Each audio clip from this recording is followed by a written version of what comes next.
One मैं ज़ैफ राजेश्वर सिंह। आज इस वीडियो में हम क्या पढ़ेंगे? आज इस वीडियो में हम पढ़ेंगे नीड टू रिसॉल्व कॉन्फ्लिक्ट्स। पिछले वीडियो में हमने की एलिमेंट्स की बात कर रहे थे कि अगर डेमोक्रेटिक गवर्नमेंट है तो उसके एलिमेंट्स क्या होंगे। पार्टिसिपेशन, हमने देखा पार्टिसिपेशन सिर्फ वोट तक ही सीमित नहीं रहती, इसके अलावा भी आप अलग तरह से पार्टिसिपेट कर सकते हो। तो आप प्रोटेस्ट कर सकते हो, आप धरने में बैठ सकते हो, आप रैलीज निकाल सकते हो। तो हमारा अलग टॉपिक क्या है? Needs to resolve conflicts. अगर आप कह रहे हो कि आपकी कंट्री एक डेमोक्रेटिक कंट्री है तो वहाँ पर गवर्नमेंट को कॉन्फ्लिक्ट्स को रिसॉल्व करना भी आना चाहिए। ठीक है, आप कहोगे सर कॉन्फ्लिक्ट्स क्या है? कॉन्फ्लिक्ट्स क्या होता है? अब देखो, कॉन्फ्लिक्ट्स, वायलेंस एंड प्रॉब्लम्स क्या होता है कि ज़्यादातर हम देखते हैं कि दो लोगों के बीच में, दो ग्रुप के बीच में कॉन्फ्लिक्ट्स हो सकता है। कैसे दो ग्रुप्स में? हमारे कंट्री में क्या है, अलग अलग रिलीजन है, अलग अलग बोलने वाली लैंग्वेज है। इंडिविजुअल्स एक के बीच में से स्टार्ट होके बड़े लेवल पे कम्युनिटी के बीच में वायलेंस होता है। ठीक, तो अब क्या है, अब इसको connect with the story of माया।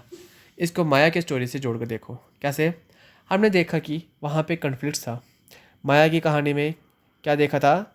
जो हेक्टर पीटरसन थे, तो हेक्टर पीटरसन को क्या कहना था, क्या कॉन्फ्लिक्ट था उनका कि अफ्रीकन लैंग्वेज उन पे इम्पोज ना की जाए। अब जो गवर्नमेंट थी उस समय की, तो उस समय गवर्नमेंट कौन सी? ब्रिटिश गवर्नमेंट थी।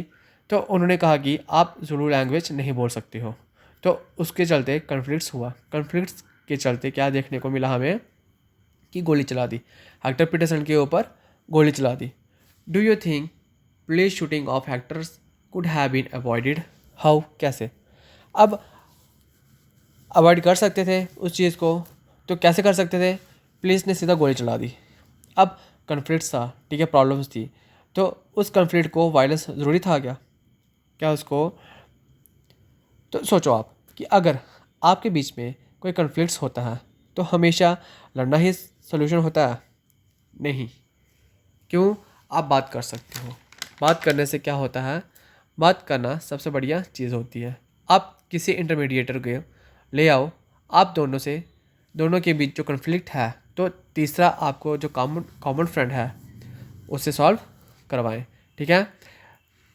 रीज़न फॉर कॉन्फ्लिक्ट्स, तो कॉन्फ्लिक्ट्स के रीज़न बहुत सारे हो सकते हैं कि एक कम्युनिटी, दोनों के डिफरेंट ओपिनियंस हैं, व्यूज़ हैं, दोनों का सोचना अलग है, लेकिन दोनों एक दूसरे के अगेंस्ट में खड़े हो गए हैं। ठीक, अब आप बोलोगे चलो एक दूसरे के अगेंस्ट में खड़े हो गए हैं, लेकिन why they turn out to be violent? तो अगेंस्ट में खड़े हो गया, लेकिन जब वायलेंट क्यों हो जाता है? वायलेंट होने से क्या होता है? वायलेंस हो जाता है, leads to fear and tension among other living in an area. और क्या होता है? अब क्या होता है, जैसे आपकी कॉलोनी में आप और आपके पड़ोसी के बीच में कोई कन्फ्लिक्ट चल रहा है, ठीक है, कोई प्रॉब्लम चल रही है, आपकी मारा मारी हो जाती है, खत्म हो जाती है, ठीक है, तो अब क्या होगा? आपकी पूरी कॉलोनी में डर सा माहौल बन जाता है। तो इस तरह से क्या है, हमने हमेशा रिसॉल्व करते आना चाहिए कॉन्फ्लिक्ट्स को। ठीक, government can play a vital role in resolving conflicts. Government एक इंपॉर्टेंट रोल प्ले करती है किसमें? कॉन्फ्लिक्ट्स को रिसॉल्व करने में गवर्नमेंट का एक इंपॉर्टेंट रोल होता है। ठीक है, role of government in resolving them. ठीक है, अब क्या क्या इसमें कॉन्फ्लिक्ट्स हैं तो गवर्नमेंट को क्या रोल होता है? ये दो एग्जांपल्स हैं, हम एग्जांपल्स के थ्रू समझते हैं। ठीक है, religious processions and celebration can sometimes lead to conflicts. How? कैसे? अब देखो, अब एक ही दिन क्या हो गया, मुस्लिम्स का कोई फेस्टिवल आ गया और हिंदूज़ का भी कोई एक फेस्टिवल आ गया, दोनों रैलीज निकाल रहे हैं, दोनों आमने सामने से गुजर रहे हैं। अब क्या होता है कि कुछ एंटी सोशलिस्ट होते हैं, ठीक है, जिनको मज़ा आता है दंगे फसाद करवाने में, तो वो क्या कर सकते हैं? इस तरह वायलेशन को बढ़ावा दे सकते हैं। अगर इस सिचुएशन में कोई पत्थर मार देता तो दोनों में क्या हो जाता? वायलेशन हो जाता, दंगे फसाद हो जाएंगे। ठीक है, अब उसके बाद क्या है? Government particularly police play a vital role in resolving such conflicts.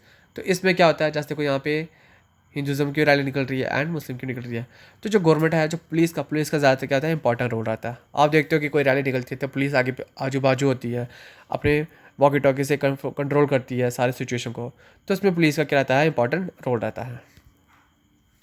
Reverse too can become a source of conflict between states. और जो रिवर्स हैं, अब देखो क्या है, नदी तो ऐसी है ना कि एक स्टेट से बहती है और दूसरे स्टेट में बहते हुए जाती है। अब नदी को थोड़ा ना पता है कि मुझे इंडिया में बहना है, जहाँ पाकिस्तान में बहना है। तो किस तरह जो है रिवर्स में भी कॉन्फ्लिक्ट्स होते हैं, हाउ, कैसे?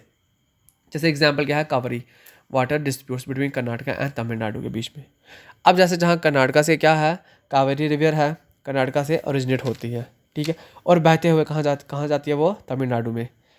अब कन्फ्लिक्ट्स अवर रिवर्स वाटर गॉट इंटेंसिफाइड, क्या है आप इसमें, और जब बहुत ज़्यादा इंटेंसिफाइड हो जाता है कन्फ्लिक्ट्स, तो central government also has to play to step in and see that a fair distribution is work out for both states. तो सेंट्रल गवर्नमेंट क्या करती है, क्या करेगी, सेंट्रल गवर्नमेंट इंटरवीन करेगी, बीच में टांग अड़ाएगी। सेंट्रल गवर्नमेंट बोलेगी कि जैसे होता है ना कि बड़ा भाई रहता है और घर में दो छोटे भाई बहन है, और आप बड़े भाई पहुंच जाता है कि बस करो, क्यों लड़ रहे हो, मत करो। तो इस तरह से सेंट्रल गवर्नमेंट क्या करती है, सेंट्रल गवर्नमेंट को इंटरवीन करना पड़ता है, ठीक है। अब देखो, अगर डेमोक्रेटिक गवर्नमेंट है, डेमोक्रेटिक गवर्नमेंट को ऐसा कन्फ्लिक्ट को रिसॉल्व करना बहुत ज़रूरी है, ठीक है। जो भी ऐसे कन्फ्लिक्ट्स होते हैं, ऐसे प्रॉब्लम्स होती है, डिस्प्यूट्स होते हैं, उसको सॉल्व करना आना चाहिए, ठीक है। तो ये था आपका needs to resolve conflicts. Okay student.